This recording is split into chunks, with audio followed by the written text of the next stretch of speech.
Hello and welcome to this episode of Creating with Howcraft. My name is Denise Yesbach-Moore with howcraftcollection.com. Today I'm going to be showing you how to create my protective bracelet. The tools and supplies you will need to create this bracelet are round nose pliers for fraying the ends, wire cutters. I always have chain nose pliers on my bead board just in case. We will be using a mix of handmade lampwork glass beads. All of these beads are black and white. These are lampwork glass swirl beads. Some little seed beads, a 6mm jump ring, and a lobster clasp.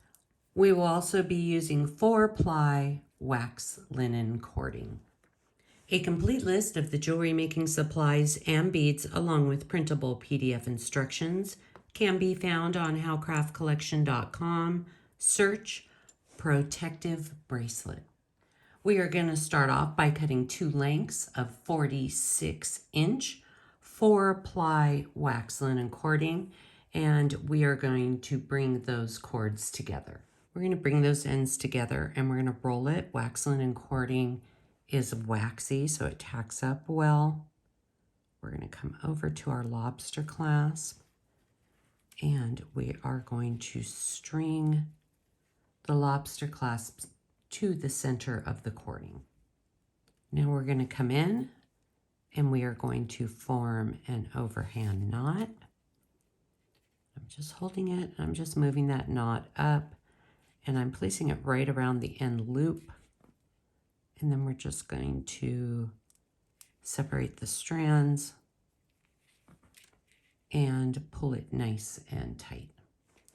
We now have 4 strands to work with. We're going to find the 2 center strands, put the side strands on the side, and we are going to string our first lentil lampwork bead down on the 2 center strands, and we're going to place the other strands on each side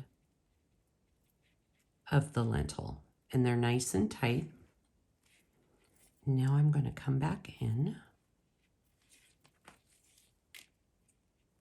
and I'm holding those strands down on the side and I'm forming my overhand knot. I'm just moving that knot down. We're going to separate the strands and pull it tight. I've just separated the cords into 2 and 2. I've strung my handmade lampwork glass dot bead down, and we're going to place these 2 side cords right there. And we're going to come over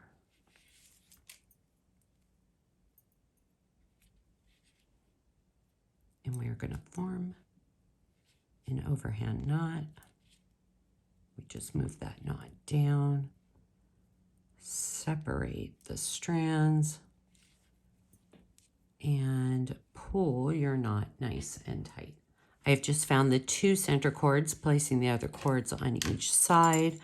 I'm going to pick up this lampwork bead that has these little dabs of glass dots around it, and I'm going to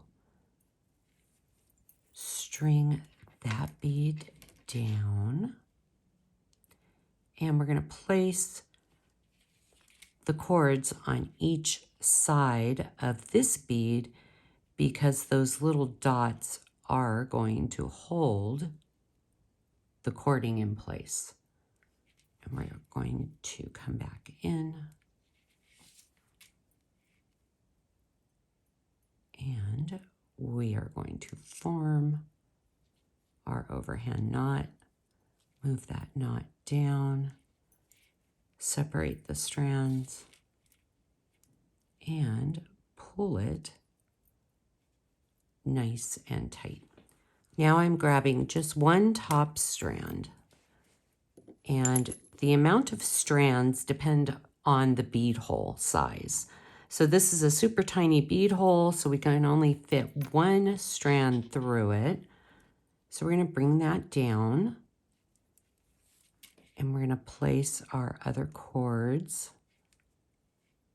at the bottom.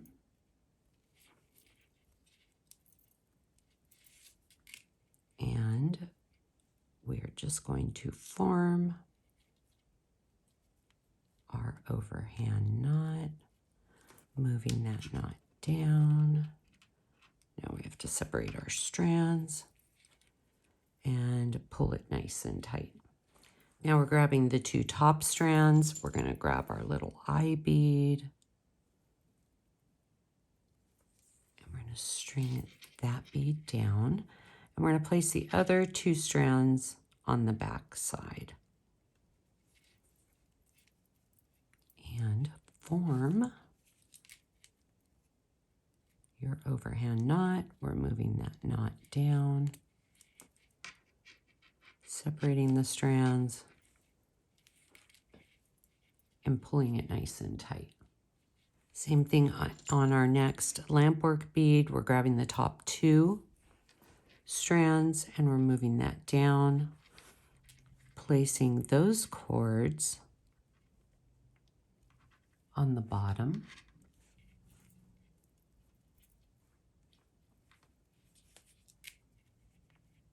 And we're holding those cords with our fingers and we're moving that knot down, separating the strands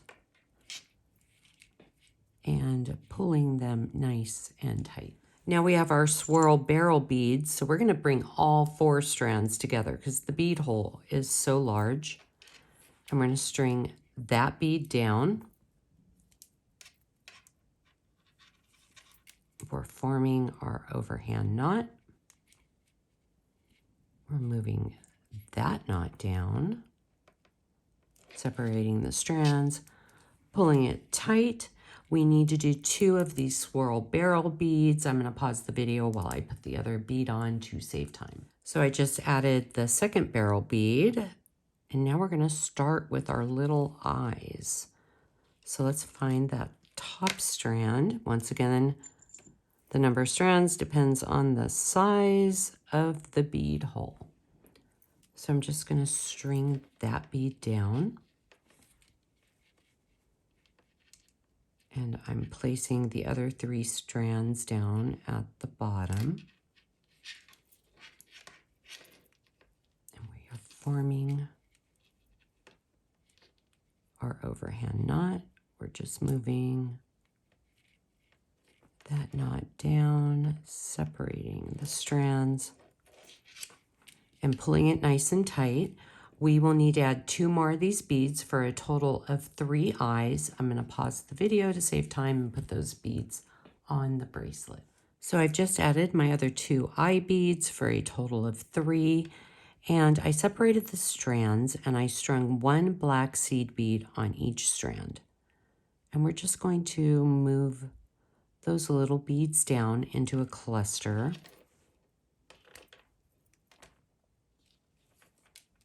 And now we're forming our overhand knot, moving that knot down, separating the strands, and pulling it tight. We're going to repeat this step 2 more times for a total of 3 seed bead clusters. I'm going to pause the video and complete this step. I just completed our 3 seed bead clusters. I just picked up my 6mm jump ring and I'm stringing that down. And we are going to form our overhand knot. We're going to separate those strands and pull this nice and tight. Our last step is to come back in. We're going to trim off all those little ends. Then we're going to grab our round nose pliers and we're just going to fray these little ends. And you're just kind of separating all of those little little strands. This is why they call wax linen cording 4-ply, because there's 4 strands. If it was 7-ply, there would be 7 of these little strands. So there, I just frayed it. It gives it a finished look. And there you have it, how to create my protective eye bracelet. If you are watching on YouTube, please like and subscribe at Howcraft USA. Follow us on Instagram at Howcraft Collection Beads. Be sure to visit howcraftcollection.com for more inspirational DIY projects and for all your jewelry making needs. New beads are added weekly, and each week howcraftcollection.com features an amazing new sale. I hope you enjoyed this video, and I will see you next time.